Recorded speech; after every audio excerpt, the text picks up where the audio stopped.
Sekarang kalau kita mau mencari sebuah power supply yang kabelnya modular itu sudah banyak yang harganya murah-murah ya guys. Nggak seperti zaman dulu, saya masih ingat kira-kira 5-10 tahun lalu lah. Harga power supply yang kabelnya modular ini masih ada di range 1 jutaan, itu yang paling murah. Sekarang harganya cuma 500 ribuan dan sudah banyak brand-brand yang beredar di pasaran juga. Seperti misalnya Acer E-Machines AC550 yang sudah pernah saya review. Kemudian Paradox Gaming Neptune Series yang sudah pernah saya review juga. Nah, kali ini ada yang lebih murah lagi guys. Untuk seri 550-nya dia harganya di bawah 500 ribu. Dan untuk seri 650-nya ada di range 500 ribuan. Ini adalah power supply dari brand Digital Alliance, serinya PBZ.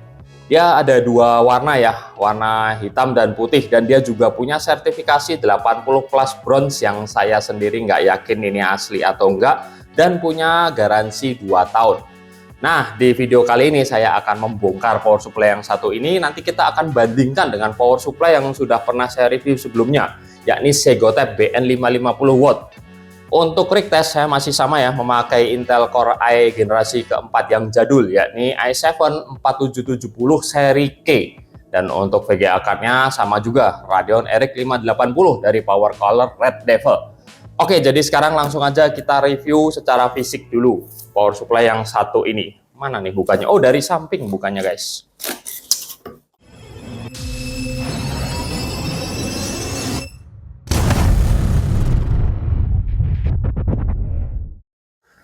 Nah, di dalam dusnya ini kita mendapatkan sebuah kabel power yang cukup tebal ya ini, bagus. Kemudian tentu saja kabel modularnya guys, yang terpisah dari power supply. Ini sekilas saya melihat bagus ya kabelnya. Dia pakai model yang pernah saya review dulu, kalau nggak salah namanya Direct Individually Sleeve. Jadi ini bukan flat kabel biasa, ini mirip kalau kalian custom sleeving kabel gitu ya.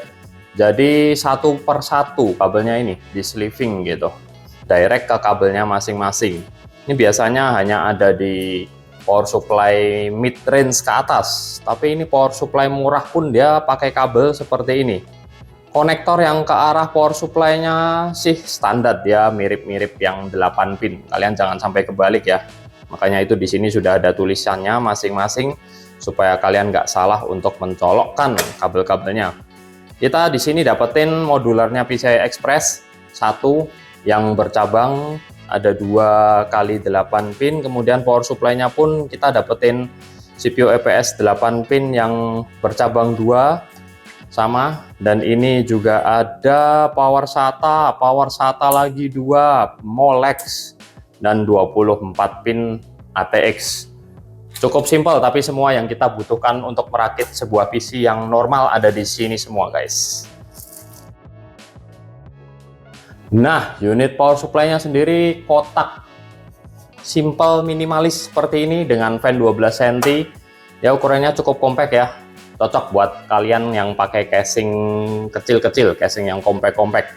Dan dia juga dilengkapi saklar on off di bagian belakang, sedikit striping di body, dan di bagian modularnya pun tercetak rapi. Dia sudah ada tulisan-tulisan masing-masing supaya lagi sama, kalian nggak mungkin salah untuk mencolokkan.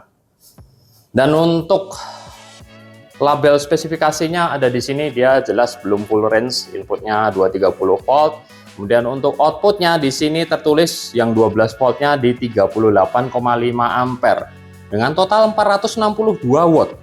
Berarti ini power supply nggak pure banget ya, karena label atau rating 550-nya ini hasil dari total 3 volt, 5 volt, dan 12 volt. Jadi totalnya 550. Biasanya ada beberapa power supply kalau yang bagus itu output 12 voltnya sendiri sudah mendekati rating yang tertulis guys. Tapi ini masih jauh. Ini lebih mendekati 450 watt. Nih, saya ambil contoh aja dari yang labelnya di Segotep BN550W ini ya. Kalau di sini kan dia ratingnya sama nih, 550 watt. Tapi untuk 12 voltnya dia punya daya 45 ampere dengan total 540 watt yang mana mendekati rating power aslinya. Jadi ini sebenarnya untuk 12 voltnya lebih ke 450. Jadi langsung aja ya, sekarang kita bongkar dulu power supply ini, kita lihat isinya seperti apa guys.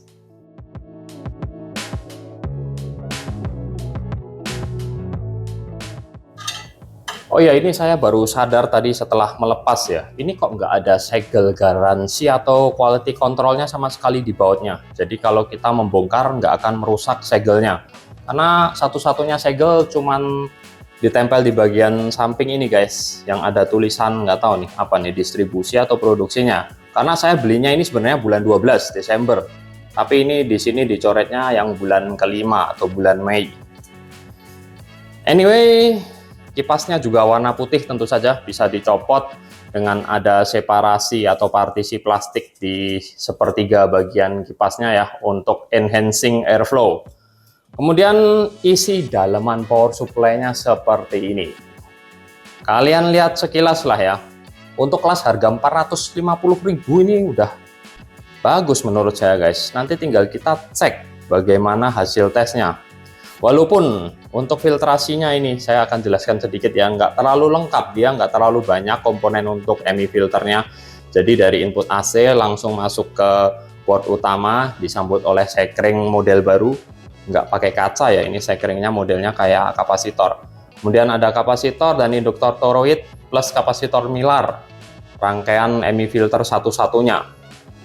Kemudian setelah dari MI filter akan masuk ke bridge rectifier ini yang posisinya ditempelin ke heatsink ini ya, transistor power ya. Dia jadi satu, ditempelin ke heatsink transistor power yang cukup tipis. Dan dia juga ada rangkaian APFC, jelas terlihat di sini. Ada kapasitor yang warna merah ini, induktor toroid yang cukup besar, dan kapasitor utama dari brand Chen X ini ya lumayan lah. Bukan yang bagus-bagus banget, tapi juga nggak jelek. Cuma di sini kapasitasnya cukup kecil guys untuk ukuran 550 watt, yakni 270 mikrofarad, 420, 105 derajat standar yang lainnya. Hanya kapasitas mikrofaradnya aja yang terlalu kecil untuk sebuah power supply 550 watt. Nah, ini di bagian heatsinknya tertempel transistor power ya. Ada transistor power utama dan sekunder yang kemudian aliran listriknya akan diterima oleh trafo. Ada satu trafo utama untuk mengubah ke arus output dan trafo sekunder yang biasanya untuk mensuplai daya listrik komponen power supply ini sendiri. Di sini juga ada satu lagi trafo yang paling kecil banget dan beberapa kapasitor, IC, dan octocoupler di sini. Rangkaian standar sih untuk sebuah power supply low sampai mid range. Keluar dari trafo disambut lagi dioda 2 yang ditempelin heatsink. Dan setelah dari dioda penyearah arus, diterima oleh induktor toroid untuk distabilkan lagi outputnya 12 volt, 5 volt, 3 volt. Di sini juga pemakaian kapasitornya cukup bagus guys di area sekunder. Walaupun nggak terlalu banyak, tapi mereka kebanyakan pakai solid kapasitor. Untuk kapasitor yang biasanya ini pun brandnya Chen X juga. Jadi lumayan bagus ya, nggak pakai brand sembarangan ini. Banyak solid kapasitornya dan nggak kelihatan ada IC proteksinya. Atau mungkin yang kecil ini, wah mata saya udah terlalu tua, nggak kelihatan guys. Yang jelas pasti ada IC proteksi lah untuk short circuit dan over current, over voltage biasanya seperti itu, yang basic-basic aja.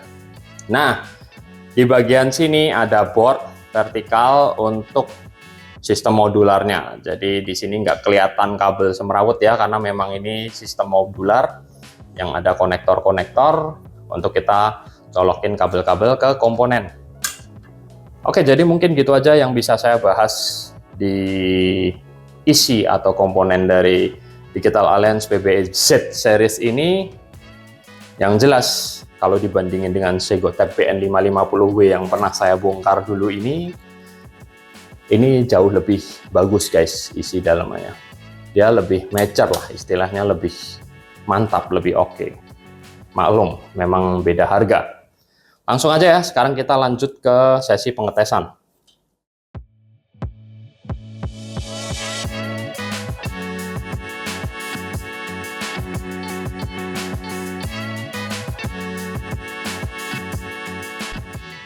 Oke, ini sudah terpasang dan sudah dalam kondisi nyala, dan seperti biasa ya, alat untuk pengetesan saya sederhana aja. Sebuah power atau wattmeter untuk melihat tarikan atau konsumsi daya dari stop kontak dalam bentuk watt, dan juga multitester digital TRMS dari brand Zotac untuk melihat output 12 voltnya. Dan pertama-tama kita akan tes di kondisi idle Windows 10. Saat memakai power supply DA PBZ550, tarikan daya listriknya ada di kisaran 44 watt. Bisa dilihat di sisi sebelah kiri. Dan untuk tarikan daya listrik pembandingnya, Segotep BN550W ini pun kurang lebih sama lah ya, 11-12. Nah, kalau output 12 voltnya ini baru berbeda guys. PBZ550 agak sedikit over, yakni di 12,3 volt. Sedangkan si BN550W terlihat lebih bagus output 12 voltnya, karena lebih mendekati 12,00. Kita lanjut ke kondisi load CPU dan GPU saya, dan supaya bisa berjalan 100% load secara hampir konstan, seperti biasa saya menjalankan Cinebench R23 untuk membebani CPU, dan Unigine Heaven Benchmark untuk membebani GPU. Di kondisi ini ada sedikit perubahan antara kedua power supply. Pertama untuk tarikan atau konsumsi daya listrik yang terbaca di power meter. PBZ550 di sini terlihat ada di range 300-an watt. Kadang sesekali bisa di atasnya. Sedangkan BN550W ini sepertinya hampir tidak pernah menyentuh angka 300 watt sama sekali sepanjang tes. Ini berarti PBZ550 masih kalah kalau soal efisiensi atau konsumsi tarikan daya listrik. Begitu pula soal output 12 voltnya, BN550W menghasilkan output yang lebih mendekati 12,00 dibandingkan PBZ550 yang masih tetap sedikit overvolt. Tapi kalau dinilai dari segi drop voltase, PBZ550 masih lebih baik dan lebih stabil guys. Karena cuma drop atau turun dengan selisih 0,03 volt dibanding saat idle tadi. Nggak seperti BN550 yang selisih atau dropnya hampir 0,2 volt antara saat idle versus saat load. Jadi secara output 12 volt, PBZ550 tergolong bagus di load 300 watt sekalipun. Dan karena saya masih penasaran, saya coba overclock prosi saya sampai CPU package powernya ada di kisaran 140-an watt. Di sini tarikan atau konsumsi daya listrik yang terbaca di power meter naik menjadi 340-an watt. Dan ternyata si PBZ550 ini pun masih tetap bisa mengeluarkan output 12 volt yang stabil. Bahkan nggak ada drop atau selisih kalau dibandingkan saat load 300 watt tadi ya. Nah, jadi kesimpulan saya setelah melakukan tes sederhana tadi, power supply DA PBZ550 ini surprisingly performanya bagus ya. Kalau dibandingkan dengan Segotep BN550W, kalahnya mungkin cuma di sektor efisiensi atau tarikan daya listrik dari stop kontak. Terus juga output 12 voltnya yang sedikit over, tapi masih dalam batas aman. Oke, jadi mungkin gitu aja review power supply Digital Alliance dari saya. Saya Hendy, pamit dulu dan makasih udah nonton.